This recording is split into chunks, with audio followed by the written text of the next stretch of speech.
Great. Yeah, so we are exploring this mandala of the five Buddhas. So we're on Buddha number 3, not how we normally think of him. So we're meeting Amitabha. I just wanted to say something about this idea of a mandala to start with. It's an idea that we have to get used to. Often, if you've encountered mandalas before, you might be aware of a sort of image. Jung was quite into mandalas, so you might have seen them depicted or in Buddhist art. So there's something that you can gaze upon or think about.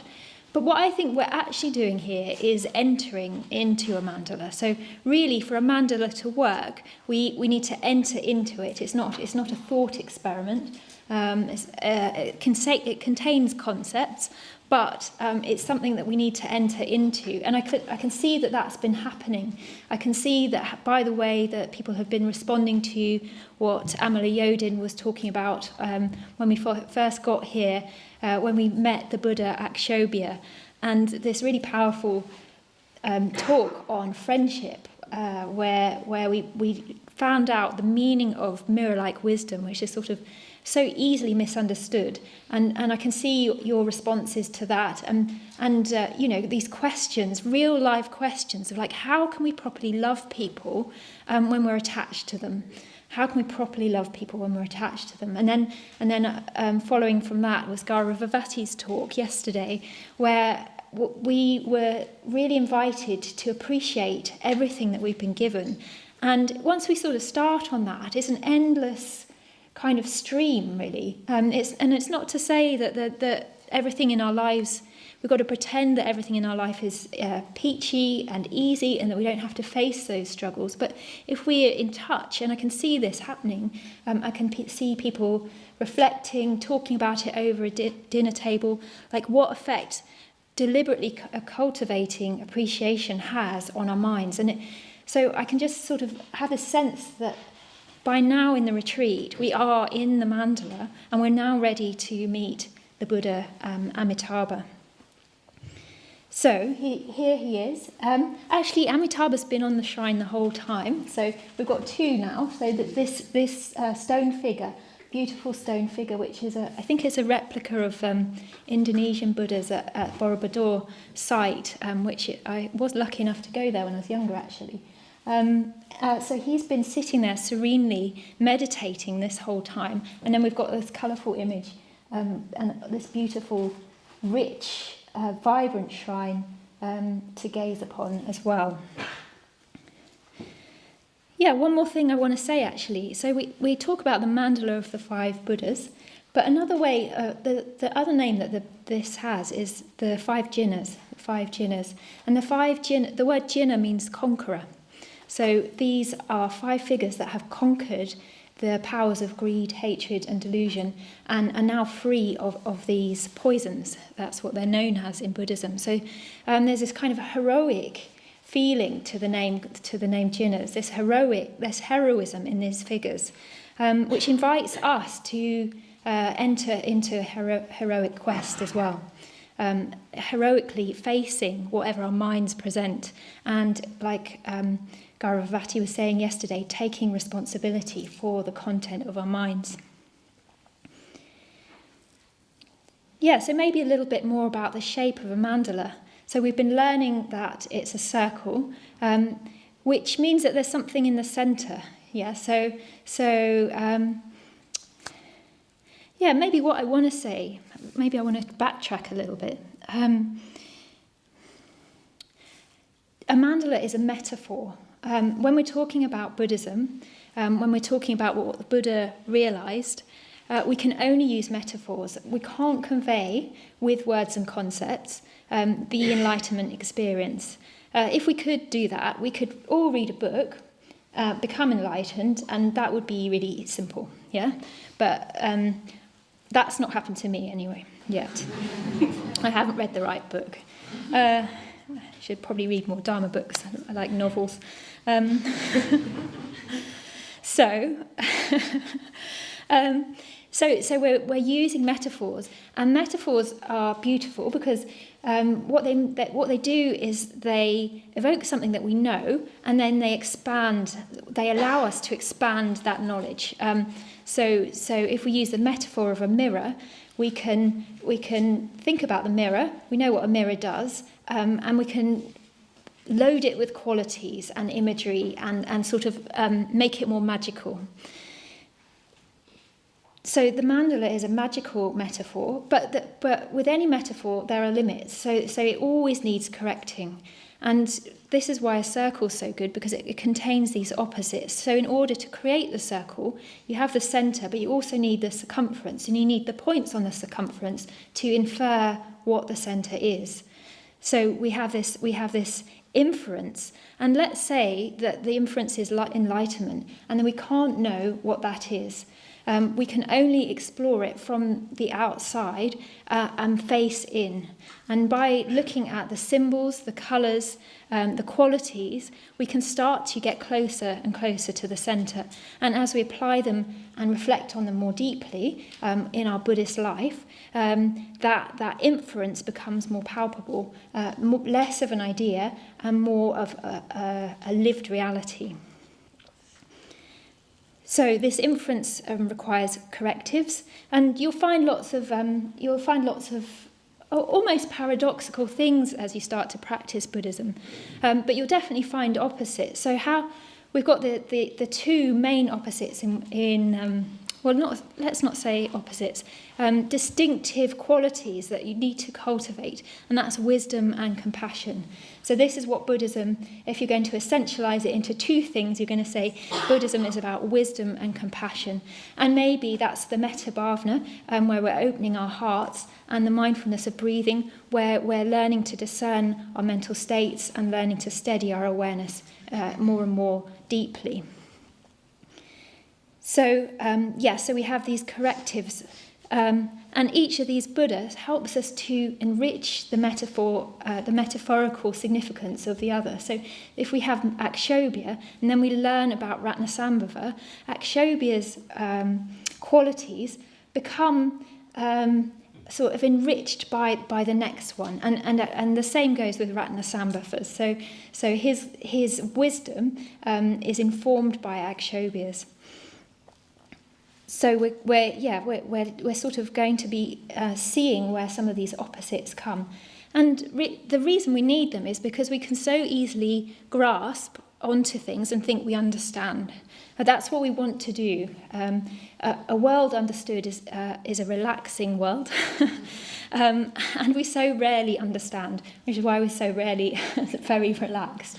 So that's what we want to know. We want to know where we stand, don't we? So the habit is always to think we know. So we seize on one concept from Buddhism, and we think, yeah, that's it. And if we don't have a corrective, then we'll become quite narrow. Yeah.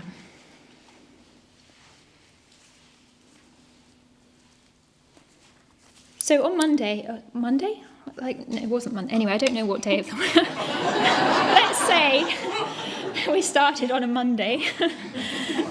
I keep thinking that. Yeah. Like I'm at school or something. On the first day, we learned about Akshobhya's wisdom, and Amala Yodin evoked the Vajra. So that was this symbol. We didn't spend much time on it, but this symbol that cuts through, it's sort of like this honed, very, very stylized shape, and the shrine was covered with Vajras, which the symbol comes from a thunderbolt, and it means adamantine thunderbolt. And so what we're looking at there is something that's very penetrating, it's a real symbol of wisdom. So this kind of acuity of mind that sees through or sort of even destroys delusion. And we can use that to great effect in our practice. We can sort of wield a Vajra. In fact, I think Gauravavati was talking about the kind of Vajric qualities when she said yesterday, well, that's what, I'm trying to remember the exact quote, where Danyuta told Gauravavati that the world does not revolve around her and her emotions. That's this kind of Vajric approach. It's determined, But there's so much more to practice than that. And Amitabha, his real symbol is the lotus. So he's head of what's called the lotus family, which you don't need to know that much about, other than the lotus is also a really, really strong, useful, beautiful symbol from Buddhism. And if we use lotus as a symbol for practice, then it's very, very different to this quality of the Vajra. A lotus is a flower that its roots grow in the mud, and like all plants, you can't be forced. You can obviously sort of make plants go quicker, more efficiently with chemicals, etc. But it has to grow in its own time. You can't be looking at your watch, tapping your watch, waiting for a plant to grow. And we are like that. So we're like Vajras. We've got this Vajra quality. We're like jewels, but also we're like plants. We've got this plant-like quality that won't be hurried, but that thrives on good conditions. Yeah. So we think about what the conditions are that we need for our lotus selves to grow.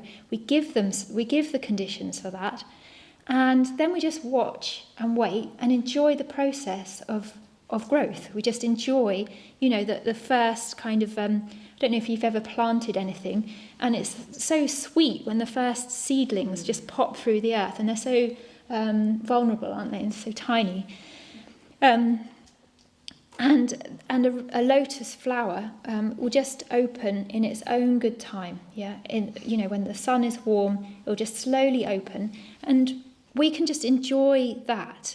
We can just enjoy this kind of slow opening, this patience, which just stays very, very present to the path of growth, to our own growth. And I've really noticed that my own Buddhist life has, I can really see that happening in my path of practice. It's like if I demand from myself, this kind of not exactly attainment, but I want to be at this point by this time. When I first learned about Buddhism, I was going to be really so good at it, and drop all the rubbish and just be super focused person. But actually, what I've learned is the growth sort of happens without me even knowing about it. The growth is happening at the bits that I'm not even quite aware of. My mum's a keen gardener, and whenever she grows squashes and marrows and things, they have these really big leaves, and she'll come and say, "Well, I didn't even know we had this one," and it's enormous. She'll be carrying this thing, this kind of yellow monster that had just been. Just been growing away under the leaves without anyone noticing. And sometimes practice is really like that. It's suddenly I'm more patient, or I'm suddenly able to cope with these kinds of situations.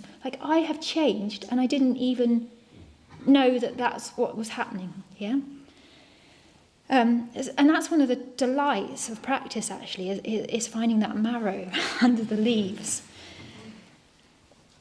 Yeah. So Akshobhya, he sits upon this lotus, and he has this lotus. Sorry, not Akshobhya. Amitabha. He has this lotus-like quality. I'm also going to talk a little bit about how he sits. One of the beautiful things about Amitabha is his symmetry. So you'll often find that the Buddhas, their hand gestures are very significant. And they might be doing a few different things at the same time, but Amitabha, his hands are in his lap, his legs are crossed, and he's got this beautiful symmetry, and he's in meditation, so his eyes are shut. He's got this serene, very, very contained presence to him. And I'm particularly interested in this gesture, the hands touching one another. It's a little bit like a filament or a circuit, like it's a closed circuit. And his body, from this contact, is sort of charged. Yeah, so the energy is not going anywhere. It's not stagnant. It's not spilling out.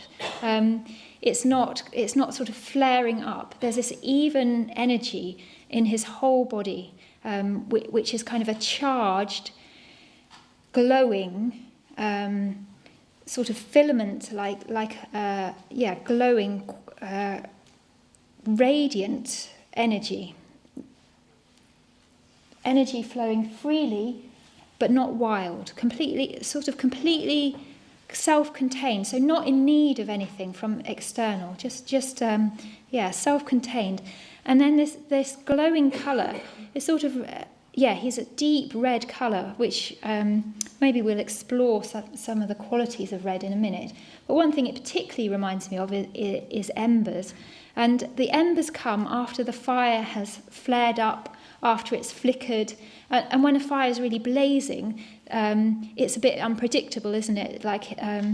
And it's got lots of different colours, so the different temperatures of flame flare up in different colours. And then the embers happen when all of that sort of wildness has gone, and there's this kind of diffuse heat, even through the burnt wood or the burnt coal. And Amitabha's meditation practice is like that. It's like this sort of absolutely saturated, sweet kind of pleasure, sort of coursing through his body. It's very, very attractive, very, very warm, it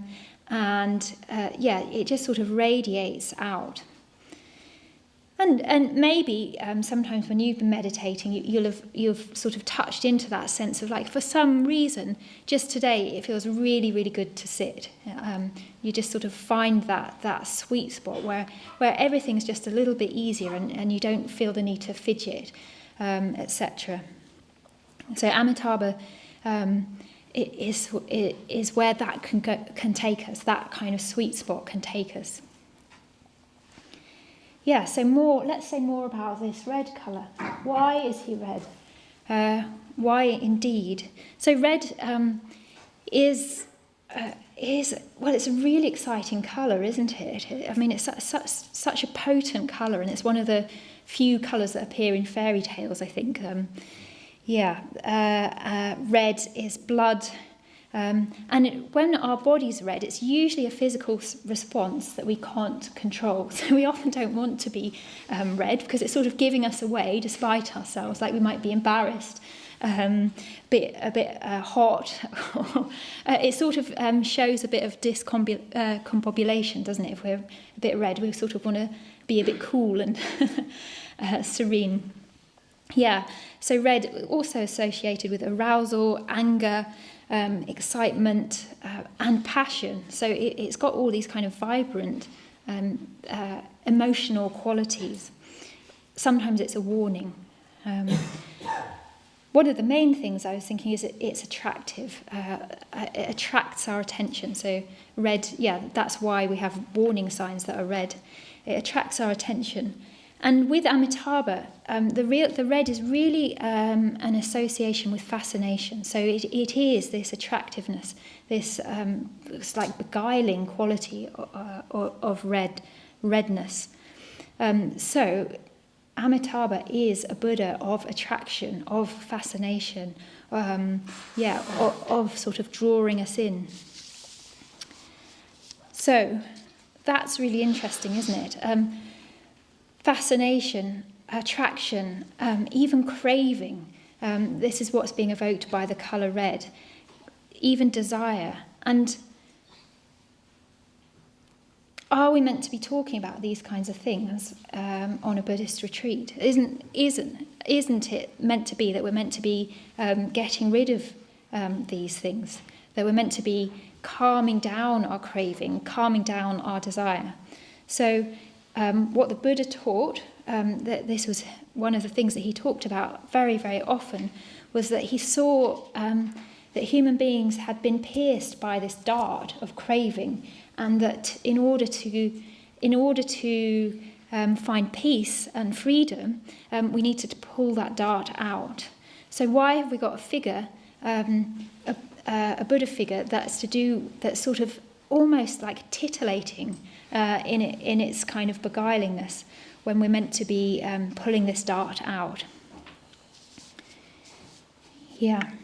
So I'm going to talk a little bit about this, how we sort of relate to craving. How do we relate to the fact that we do really want things, don't we? Like each and every one of us, like really wants things. Like when you think about it, it would be interesting just to like write a list of like, what do we want? Like what do we want moment to moment? Like what do we want day to day? Like what do we really want?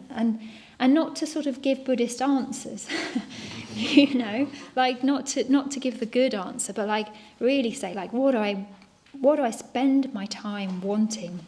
Sorry if we're very wanty. So the Buddhist tradition talks about two kinds of craving. So one of them is karma chanda. So the word craving, we can use the word chanda, means desire, craving. And karma chanda is desire for worldly things, desire for sense pleasure, worldly pleasure. So that also includes things like status, fame, praise, etc., security, yes, and we're very, very motivated by karma chanda. And essentially, karma chanda, this worldly pleasure, looks for reward from the world in the terms that the world presents itself. So it doesn't try to understand anything more deeply about the nature of our existence or our lives. It just it says, there's a load of things that I want, I'm going to try and get them, yeah?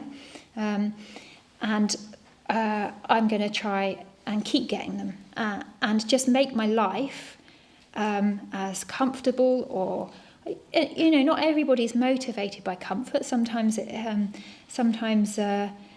there are more sort of like a sort of adrenaline motivated kind of desires. Adrenaline's probably, that kind of rush of pleasure, that kind of challenge pleasure. All of that's in the world of karma chanda, like achievements. And Buddhism doesn't say there's anything sort of sinful about that. Yeah, so it's not saying, oh, haven't we gone wrong, human beings?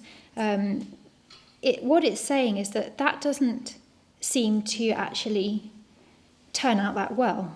Yeah, so that's all Buddhism's saying. It doesn't seem to turn out that well. It leaves us in a perpetual state of wanting, and what we want is to keep what we've got, or move on and get more. Yeah. So so Buddhism doesn't say that that's sinful, and really it's just acknowledging that that's how our minds tend to operate. Yeah. So when you notice that you want something, don't sort of go, oh crikey, craving again, on a retreat, not meant to be doing this. It's more like, oh yeah, look at how our minds work. And it's like when my mind does something, you can know that is a universal habit of mind. We've all got our particular ways of deploying those things, but look and notice what the mind does, and give yourself time to notice it before sort of acting. And that's what we're doing in meditation, isn't it? We're sitting and watching the mind kind of do its thing, and sort of noticing what that's like without actually acting on it. And sometimes that's actually unbearable, to sit with craving, to have an itch that you can't scratch. It seems impossible. It seems impossible. And I don't know if some of you have experienced, I mean, sometimes that could be like a literal thing, couldn't it? Like you feel itchy in meditation and you just sit with that sensation without moving. But really, I mean that metaphorically, like not having what you really want. It's pretty crushing. So what,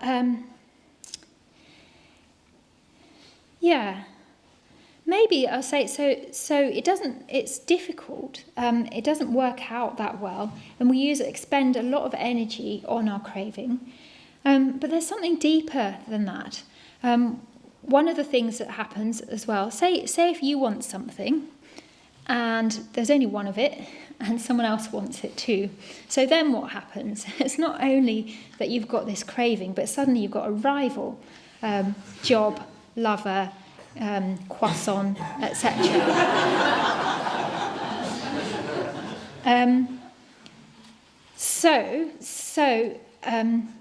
Well, you know, if you're more ambitious, it might be like a territory or a whole country, you know. It's all the same mechanism, from croissants to, whole geographical areas. It's all that craving.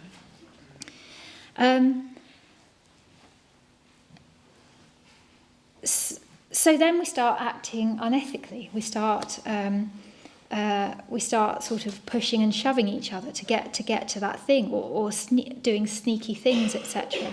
So that's why craving is also a problem, because we start to disconnect from people that previously might have been friends, etc.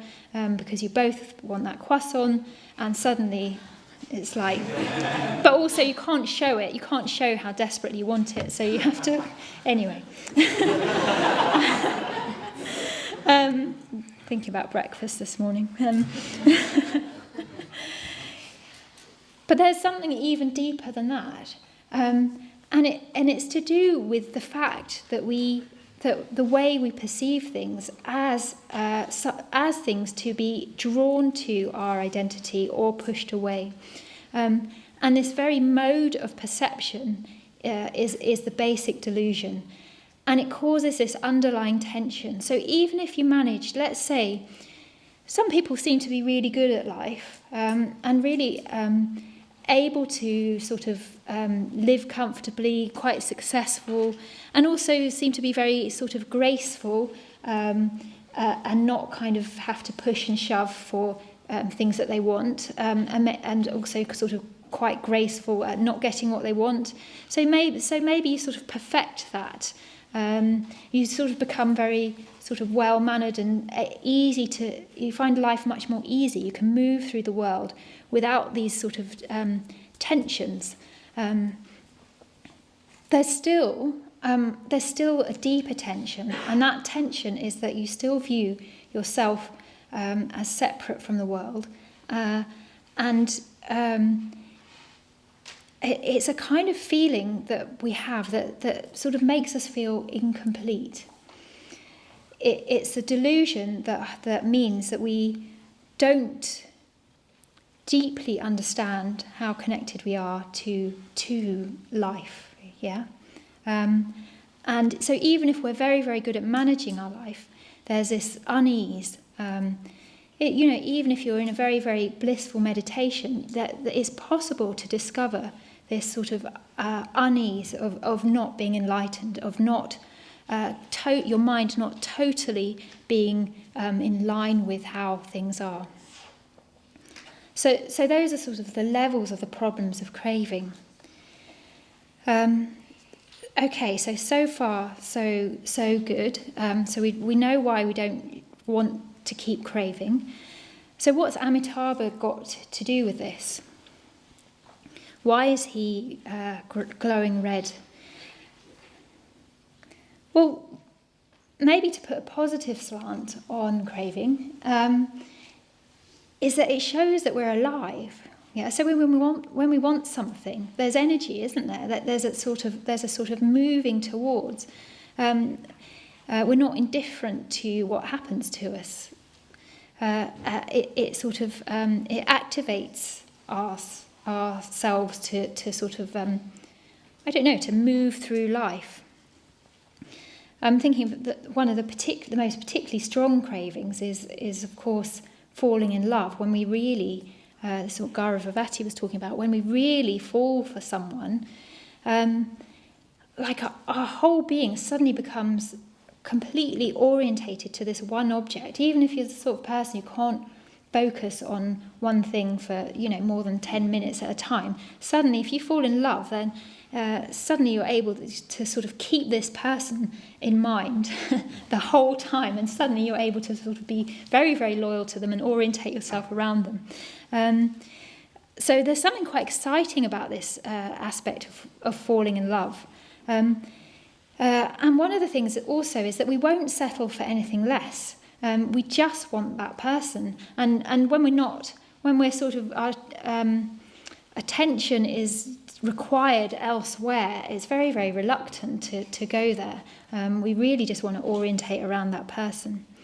And I think that's quite a different sort of craving to a sort of listless kind of quality of a craving that we have when we just, I don't know if you've ever experienced this, it's like, you just want to want something, like you just feel unsatisfied, you haven't got a focus, you haven't got a goal, but you just want to want something. I think my phone is designed to sort of trap me in that. When I go online and it says trend, I haven't worked out how to get trending searches off, so then it has this list of things. The other day when I turned my phone on to get a Buddhist reference, I had a list of things, trending searches, the weather in Yorkshire, Rod Stewart, and it's like, who on earth? I don't know, it's sort of like playing into, like, people don't know what they want. I'm like, do you take me for a fool? I don't want to know about either of those things, or crypto, So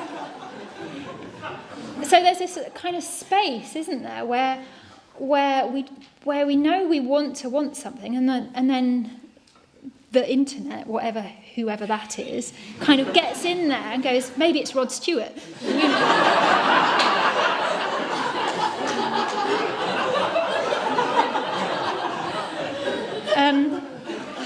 I hope he's okay. I don't know why that was a trending search.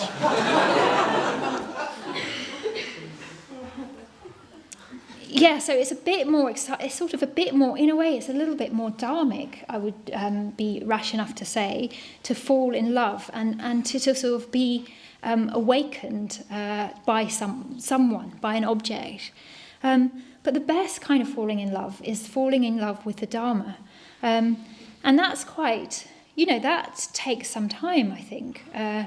But that's what Amitabha represents. He's trying to entice us. He's trying to say, actually, if you fall in love with me, it's going to be really rewarding, because most of the things that we're attracted to don't lead to anything else. Yeah, so they lead to the pleasure of themselves, and they don't lead to growth. Does that make sense? So they sort of fine in and of their own terms, but what we put onto it is so much more than that. We put our sort of like existential longing onto really pathetic things, like sort of, I've got this kind of infantile obsession with chocolate. It's not very grown up. It's not going to do what I want it to. So, so we need to find things that attract us, that are going to lead on to the next thing and the next thing that's better. I was having a chat with my cousin and nephew. I don't think they'll watch this talk when it goes online. Anyway, and we were talking about where meditation can go and the pleasures of meditation. And one of them was just like, yeah, but I just love to go to Berlin and go to techno parties and get really wasted. And everything that comes with, what goes with that basically is the drugs. And it was a serious conversation, and I'm the wise cousin, so I can give my input. What came out from it is realizing that if you do that, then it's really quite a determining experience, and you can't expand beyond it. So if you go to Berlin, go to techno parties and take ecstasy, you're only going to have that experience. Do you know what I mean? Like what that experience is going to be like. It's going to be really super pleasurable and fun, but that's it. It's not going to go anywhere. But if you take your meditation practice seriously and you start to trace what you find pleasurable when you sit, and you allow that, coax it, lotus-like, let it grow, you are going to experience some of those pleasures that you have when you go to a techno party, but also you're going to have more. You're going to have more, but you don't know what that is. There's no lid on that. There's no kind of limit. No, the experience isn't predetermined by the kind of limits of the situation. But it requires quite a lot of patience. It requires a lot of patience. So what we need to do is kind of learn to orientate ourselves to things that, even if they're not like the best, that might be leading to the best. If I'm sort of resigned to, or that's not quite the word. Watching a film, I'm a bit tired, I'm not feeling that creative. I can choose between a film that's just kind of going to pass the time, or I can choose a film that's going to make me think, that's going to sort of take me to another mode. I can choose a film that might potentially be something like art. Art, engaging with art is another way of doing that. It's sort of, we're on the path of refining our consciousness so that we can recognize what's actually of benefit and what's actually going to keep opening out. It's going to take us on a path that keeps opening out. So that's the attraction. That's what Amitabha is trying to do. He's trying to say, look, if you come with me, there's going to be wonderful, wonderful things, and you don't know, you can't tell what that's going to be like.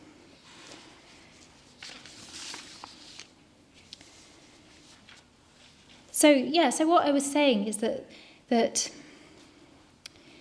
this,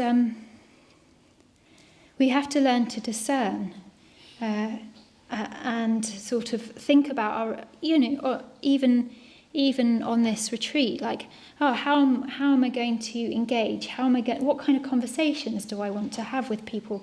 Are we going to have conversations that can potentially open up into something even more connecting? So we're starting to use this sort of dharmic discrimination between what's of value and what's not. And Amitabha's wisdom, so each of these Buddhas has a wisdom quality, which you could say the wisdom quality, it describes how they love. It describes the kind of mode of loving which they spontaneously employ. And Amitabha's mode of loving is with discriminative awareness. So he loves with discernment. What he does is he enjoys every single unique manifestation for its particularity. So we had Ratnasambhava yesterday, who enjoys the sameness, the wisdom of sameness. He sees what's in common and sees it sort of flowing through, threaded through everything. Countering that is And enriched by that is Amitabha's wisdom of discriminating wisdom. And that says that I love how this is happening. I love the particulars of this instant, and particularly in regards to living beings. It's like, I love how you are like this, and you are like that. You're so particular, not even particular, but absolutely unique. And it's the sort of what do I want to say? Maybe what we can say is that life has all these patterns, and life, that Ratnasambhava's wisdom sort of says that the patterning is that we're all in the same boat, that we're all affected by the same things, by birth, sickness and death.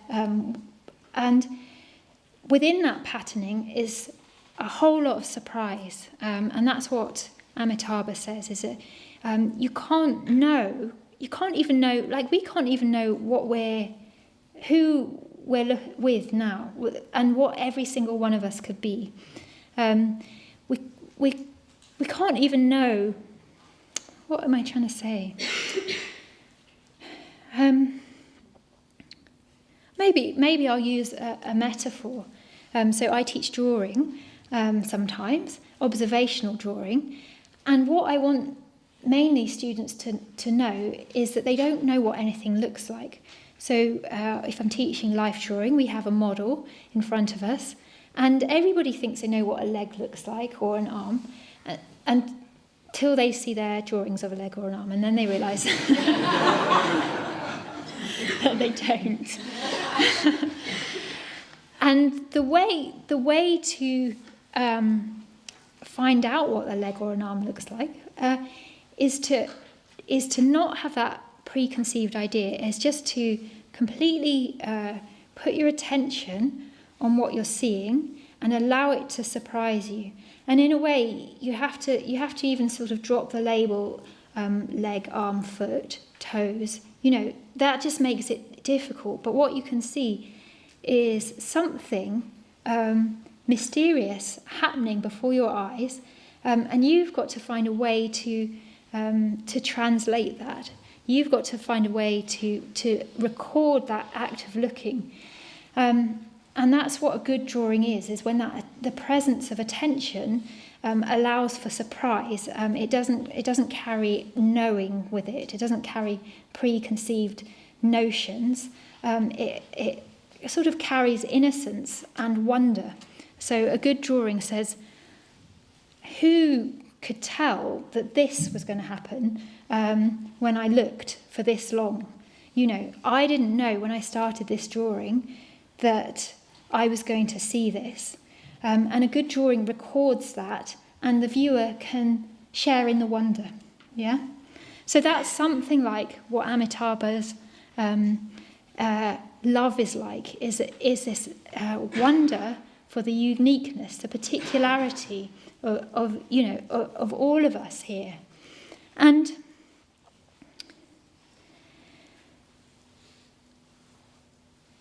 what I want to say, I want to end, and I've been thinking about this today, and it's a little bit harder to articulate, so let me give it a go. So he wants us to be enthralled with the Dharma because it's full of surprises. There's a sutta where it says Dharma wondrous strange. So maybe that's it. It's got this wondrous strange. It's got this mystery to it, and we want that. We need it. But what I want to say is also maybe there's something about Amitabha that's not. Maybe I need to backtrack. These figures, in some ways, you could say they're from the collective Buddhist imagination, but you can also think of them as something more than that. And maybe, and I'm really saying this with emphasizing the metaphor, maybe they're an aspect of reality that wants us to awaken. Yeah, so not only do we want things, but there's something about these Buddhas that want, and that desiring is Dharma chanda. It's a completely pure desire for us to see what they see, to recognise the beauty of the world without the taints of craving and greed and delusion. So it's said that when we meet one of these figures, they are pleased. Yeah. So it's not just that it does us good, but there's a sense of